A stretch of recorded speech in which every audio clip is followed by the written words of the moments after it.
Welcome to DIA Today, Democracy in America Today. I'm Matt Parks alongside Dave Corbin. Glad to have you with us as we explore the ideas behind today's headlines. My left eye sees pollution. Those dirty fuels are burning. The earth's whole climate's churning. Clean energy solution. My right eye scans the bill. Fossil fuels are cheap. Wind and solar too steep. Drill, baby, drill. Predefined, misaligned, polarized division. Shuttered mind, worse than blind. 2020 vision. So back from Houston, Dave. Saw Patriots victory, barely, but I'm sure it was a good time. Yeah, we had a great time. But it was overall a great time for New England sports fans. We had quite a few of them with us down in Houston. So between the Patriots coming back and winning that game and that 14 inning, was it 14 or 13 innings that evening? There was a lot of sports on the TV, good weather, and great time. Got to see my sisters from the Northwest and a lot of my good friends from around the country. All good. How about yourself? How are things in New York? Have you seen any snow yet on the ground? Or No, actually, it's kind of still early fall kind of feel. I mean, it's 70 degrees during the day, 50s, maybe touching the high 40s overnight. So that's nice sleeping weather and good. Good to be outside still. So that's been fun. The trees are starting to turn. They're not quite there yet. Probably another week or two before we really get the brilliant colors just north of us. So yeah, very pleasant fall so far. Yeah, I guess those Boston fans may be heading back to Houston right now that we've got the ALCS matchup set. You were right, maybe Dave. Didn't even leave. That's right. Stick around. Yeah, no, you were right. I was little faith in the Red Sox, who managed a 3-1 victory over the Rays. Never happier to be wrong. So looking forward to Friday night and following. No reason why it has to stop now. I don't expect the Red Sox to be the better team on paper, but they weren't the better team on paper against the Rays. So both seasons. When does that series start? Yeah, Friday night. Friday night. Okay. So we would have, by the time people are hearing, we would have had the score for game one. So That's right. Yeah, good. You'll know before we do. My Braves also won, so that's good. So our World Series prediction has been true thus far. So yeah, you have. I lost the White Sox, so that's my preseason pick that I stuck with. They're out. So Houston, it'll be interesting. Obviously, there's a lot of people that are rooting against the Astros. It's a little bit awkward as a Red Sox fan, since Alex Cora is our manager. He was the one of the key ringleaders of the cheating scandal there in Houston. Right. So there may be a lot of people rooting for nobody in the American League Championship Series, at least if it's the cheating lens that you're using to evaluate your rooting interests.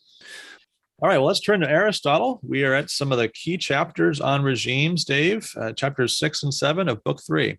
So Aristotle begins this discussion by relaying the subject of the next two chapters, whether there is only one form of government or many, and if there are many, what they are and how many, and what are the differences between each of the forms of government. You'll hear us use the word regime, which means forms of government, throughout this broadcast and probably throughout the next couple of weeks.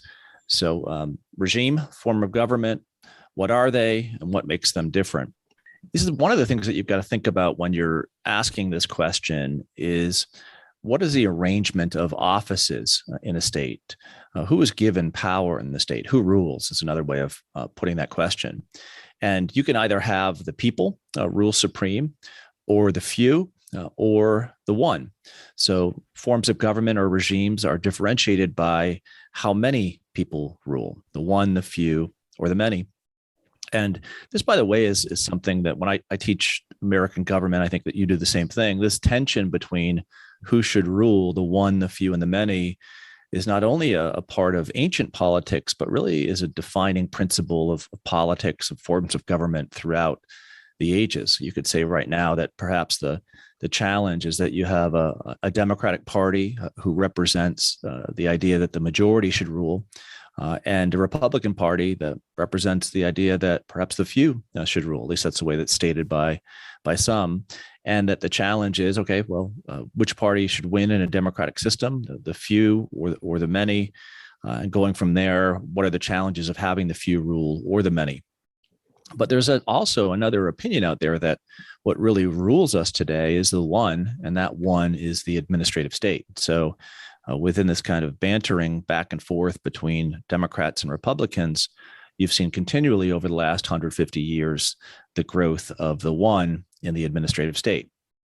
But Aristotle wants to take this conversation in a different place. He wants to take this conversation in a place where he talks about the purpose of a state. Why do you have forms of government? Why do you have constitutions in the first place? Well, certainly you want to be able to secure your life. You want to be able to have the means of what he'll call mere life, or for the sake of mere life. But we not only live just for the sake of mere life, we also live to flourish. We also live to define what is a measure of our common interest, what is our measure of well-being, what's a measure of flourishing. And if that's the chief end of human life as a political animal, we have a debate as to what that flourishing means. So there's not only the question of how many people rule that goes into the form of government, but to what end do they rule? Do they rule toward the common interest, or do they rule toward the self-interest of the one, the few, and the many? What do you make of this classification of regimes from Aristotle at the beginning? What do you make of his approach and his use of these two main distinctions? How many and to what end, Matt?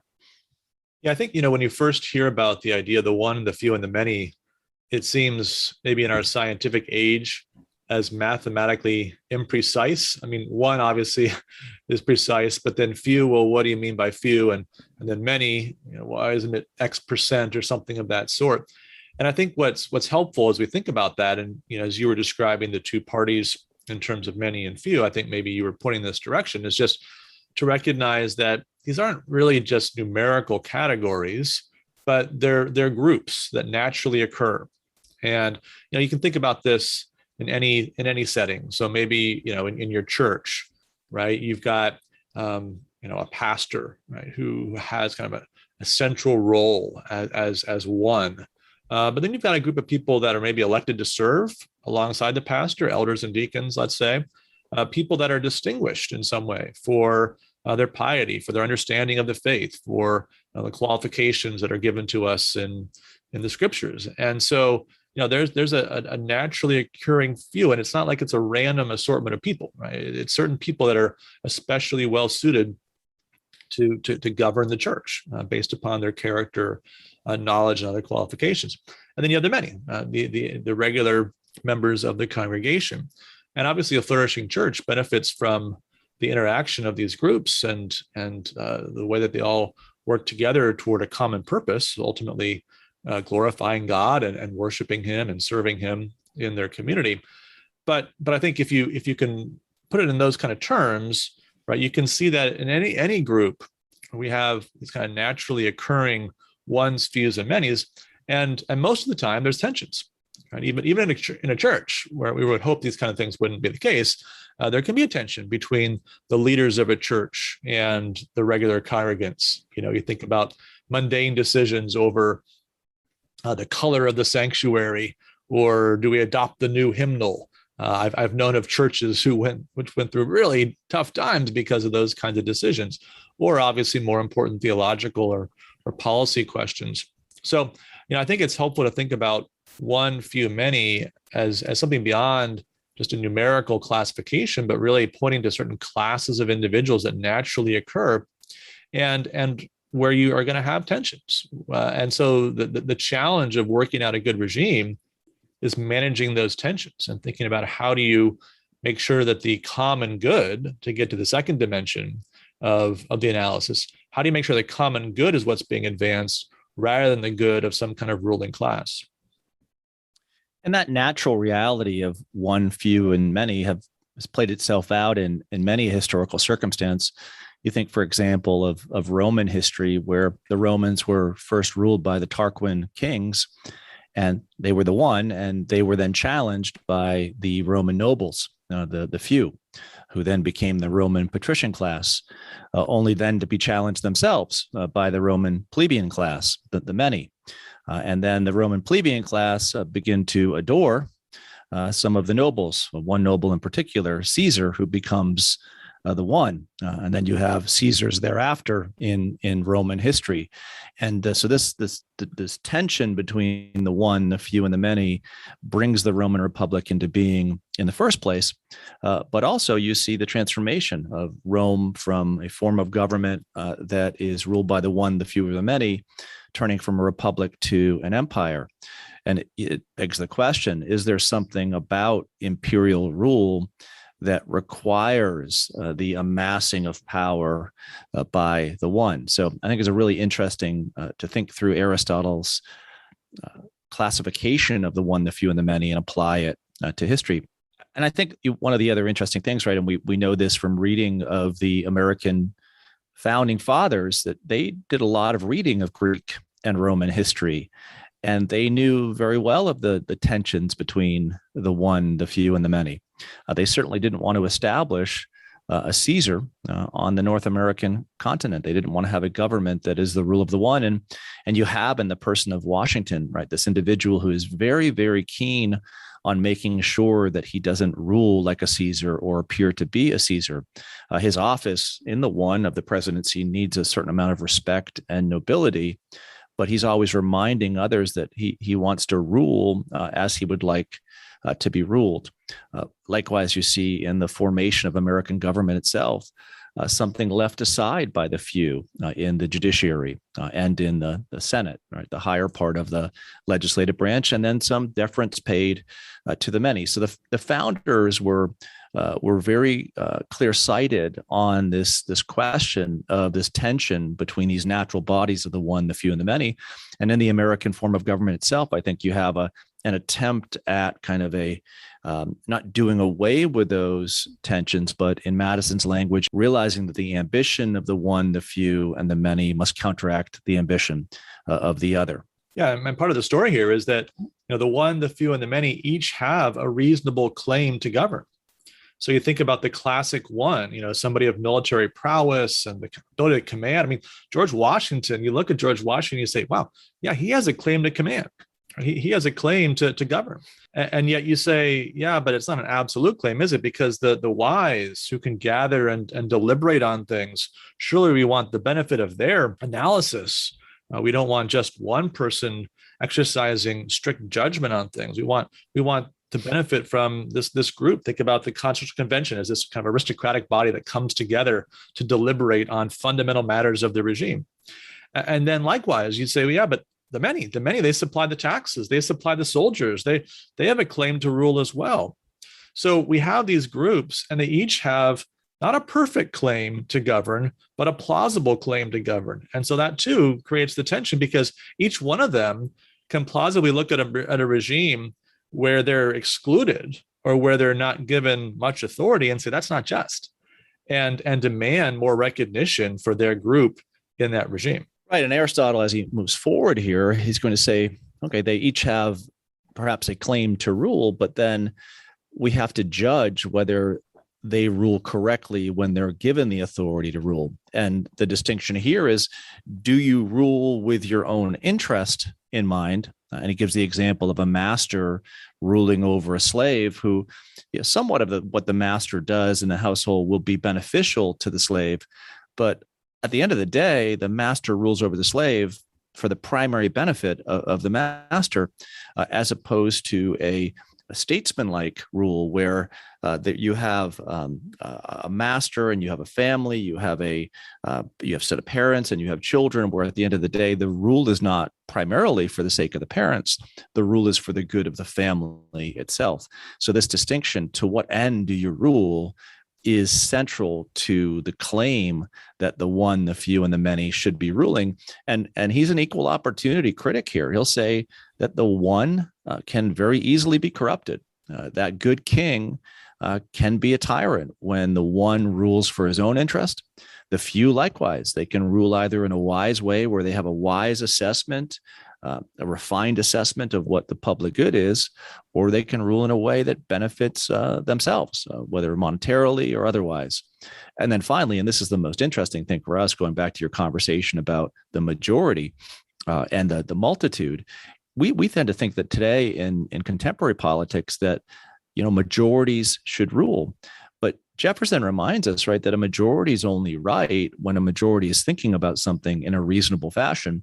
And Aristotle will say that oftentimes majorities can rule in a way that benefit the majority at the expense of the minority.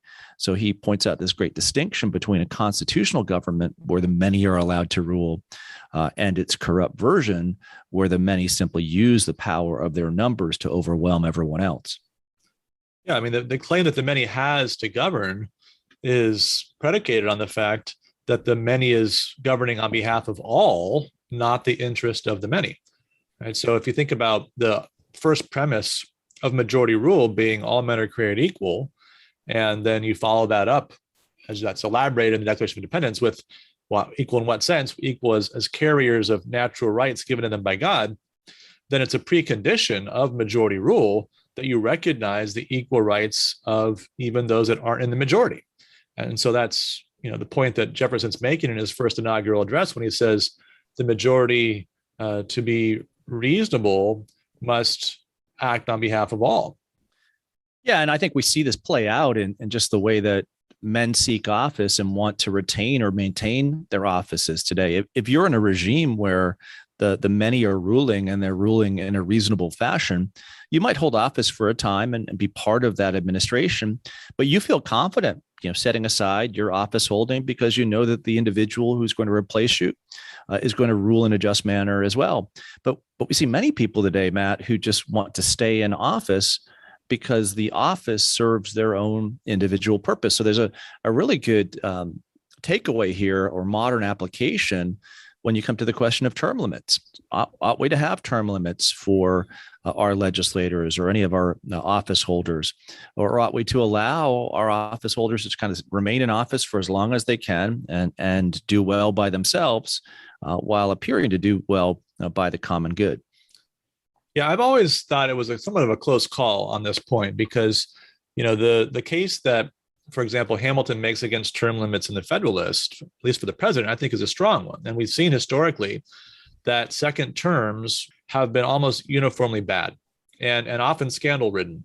And so if you're trying to avoid scandal, you're trying to avoid self-dealing, is it really wise to say to a president and in the administration surrounding that president, only 2 terms? And so once you've been elected that second term, now you're out no matter how well you do, no matter how well you serve the common good, you can't get a third term. And so Hamilton projects that that's going to create a disincentive for good behavior. And so I wonder if we can see that from the historical record, really over the course of American history, because even before you had a constitutional requirement limiting to 2 terms, you had the tradition established by Washington, broken obviously by FDR as the only individual who really legitimately aimed for that third term. So I think on that side, it's questionable whether it would be wise to continue to have that 2-term limit. But on the other hand, legislators, right, who have no term limits are the ones that seem that would most benefit from some rotation in office. So, Charles Grassley recently announced he's running for an 8th term as senator from Iowa. He's 88 years old, and so he'd be 95 when that term ends. And you just wonder, is it really essential that Charles Grassley be there in Iowa representing that state indefinitely until he dies, apparently?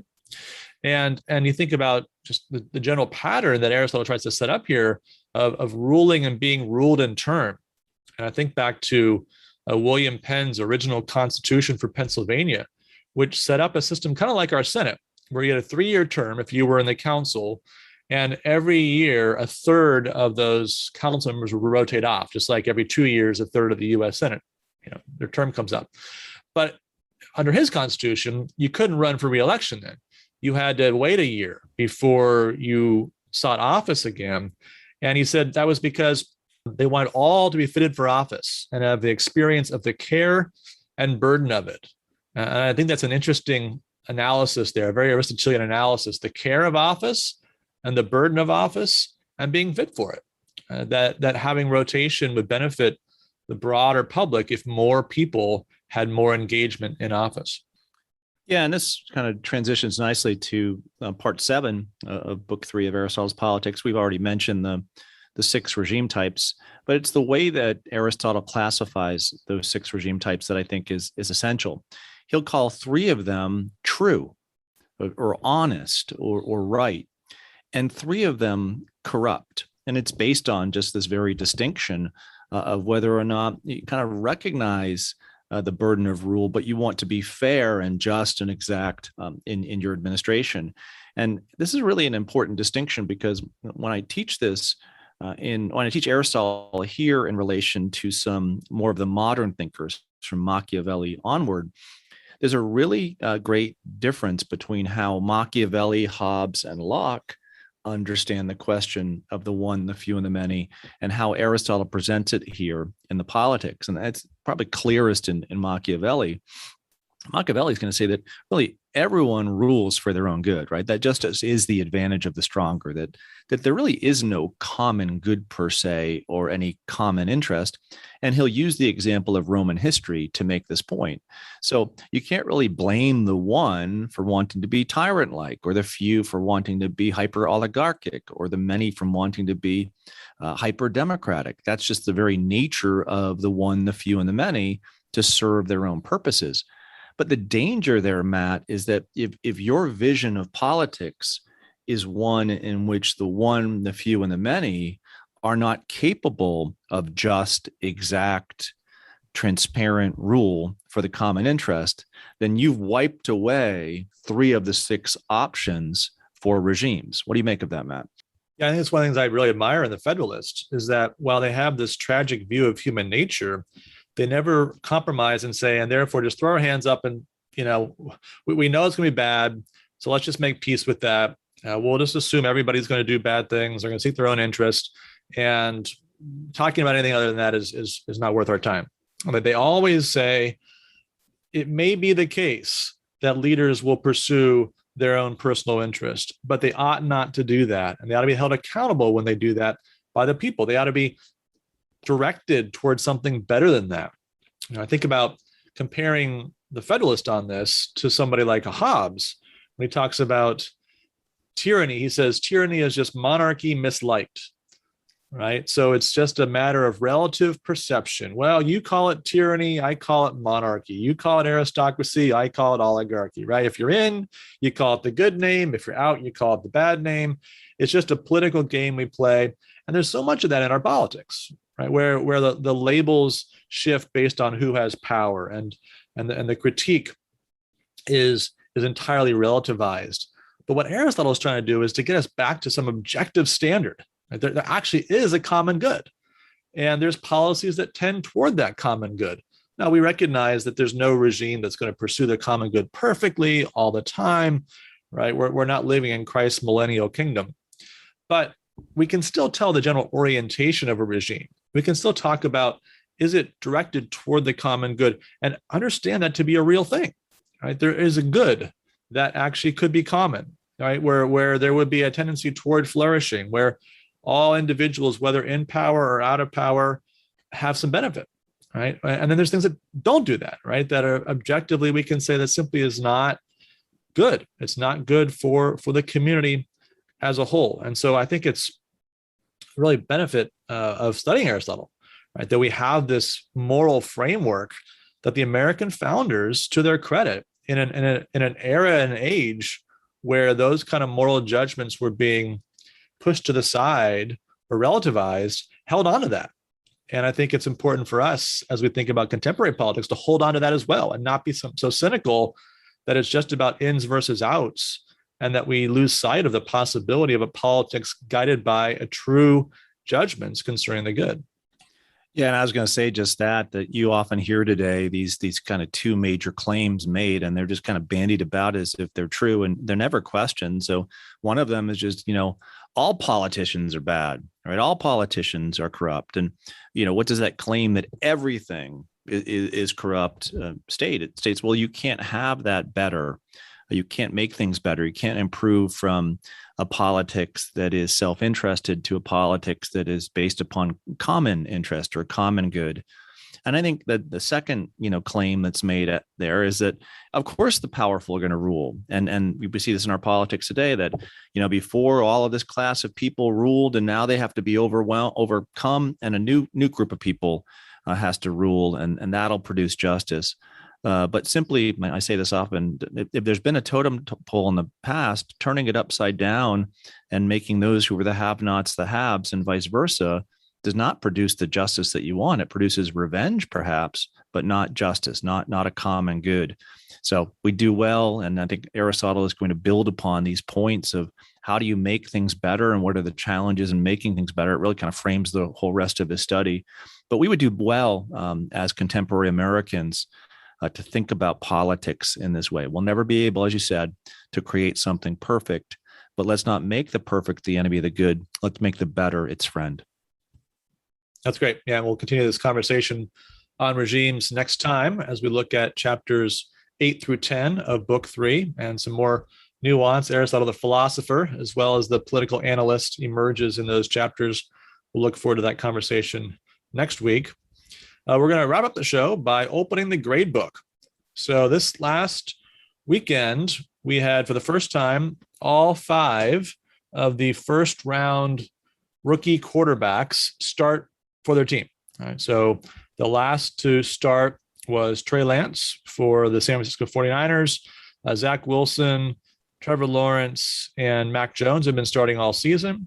And then Justin Fields also has been starting the last several weeks for the Chicago Bears. So it's obviously too soon to give any kind of final judgment on these players or on the choice that each team made in selecting them, but we can still grade them at this stage. So we're going to go in draft order, beginning with Trevor Lawrence, number 1 overall pick, obviously, of the Jacksonville Jaguars, and give a grade so far for Lawrence's performance to date. So Jaguars 0-5, not great on that front. Lawrence's stats, you can look at them in different dimensions, but his overall quarterback rating, the one that ESPN uses called the QBR, he's ranked 30th of 32 qualifying quarterbacks. So it hasn't been an incredible start for Lawrence, but what grade would you give him? Well, he's not in an amazingly opportune situation there with the team really having very little talent. The coach, of course, has had a difficult time. He's been criticized left and right, and a lot of it brought on himself.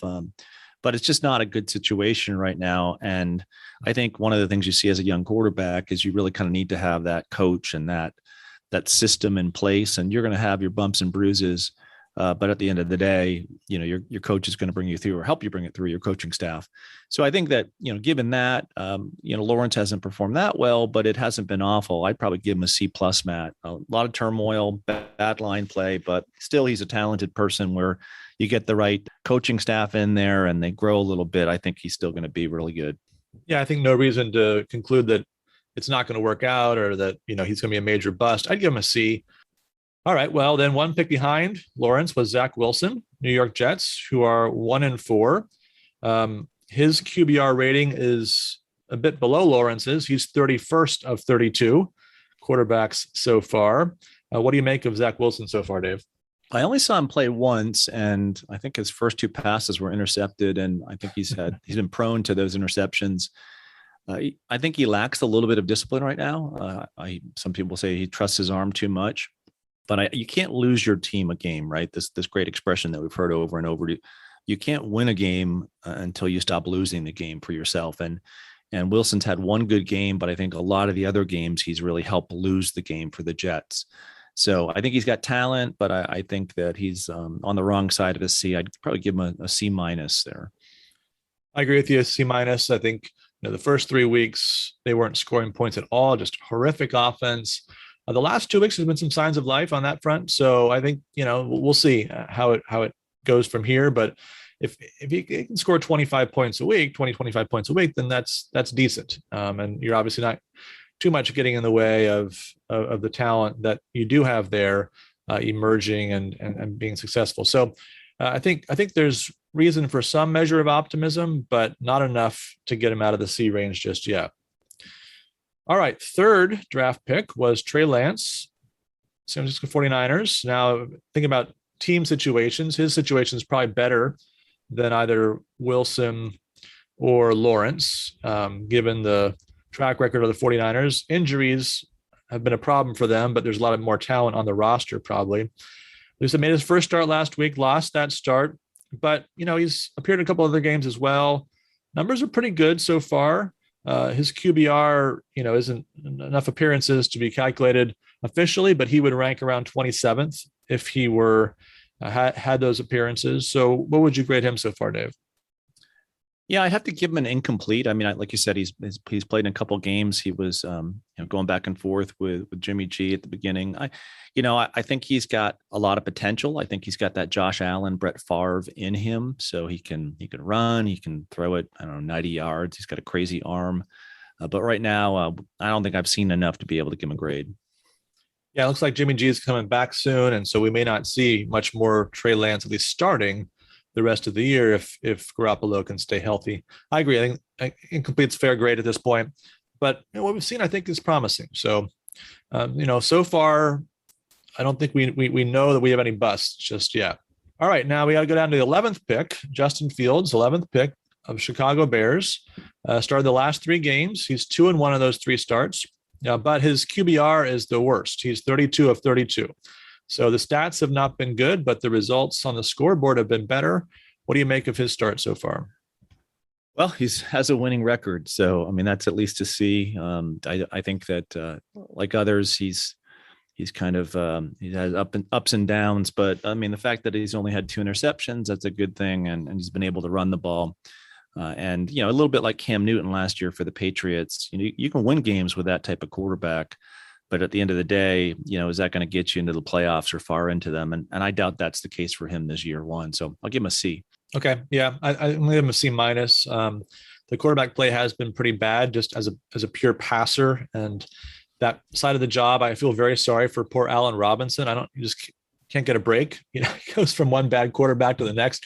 His last year in Chicago, I hope he can get onto a team, maybe the Patriots, who could use a wide receiver 1. But at this point, Fields certainly has the running ability, but whether he's able to layer on enough in the passing game to really lead the Bears to long-term success, I think is questionable, at least for this season. All right, lastly, the guy you just saw live and in person, Mac Jones. Patriots, of course, are 2-3. Jones has completed about 70% of his passes and has the highest QBR on the list here, ranking 23rd of 32. So he's actually ahead of non-rookie quarterbacks, at least a few. How would you grade his performance so far, Dave? Yeah, I mean, just from being there at the game and kind of seeing how he acts as the pocket collapses around him and he just hangs in there and throws it. And most of the time with that crowd around him, throws it on the spot. I mean, he's had about 10 or 15 drops this year. So that 70% completion rate ought to be about 75%, which would have, I think, bumped him up a couple slots. I think that they definitely need to kind of change their route pattern there. There are a lot of just dinks and dunks along the way. I'd just like to see one person, a speedster, a number 1 receiver, Allen Robinson, someone like that, just go down the field and extend it a little bit. But I mean, right now it's hard to complain. I think they could be 4-1. So a solid B. No complaints about that draft pick. Yeah, I think, for a number 15 pick in the first round, it all looks very promising. I agree with the B. Average yards per completion is very low. So, they're going to have to take the training wheels off at some point, and maybe they're going to have some new personnel in order to do that. Invested a lot in tight ends, obviously. You've got some what are probably really second and third receivers that are acting as first and second receivers. So if they can ever get him a wide receiver 1, like a Robinson or somebody of that sort, I think there's real promise there. And I think Patriots fans should be encouraged. It may not be any better this year than last. 7-9 or something like that may be the final number, but I think as you look into the future, there is reason for optimism. All right, well, that's going to wrap it up for this week's show. Thank you as always for listening. Please remember to subscribe and review the show on your favorite podcast platform. You can reach us at democracyinamericatoday@gmail.com, and we look forward to talking to you again next week. 2020 vision.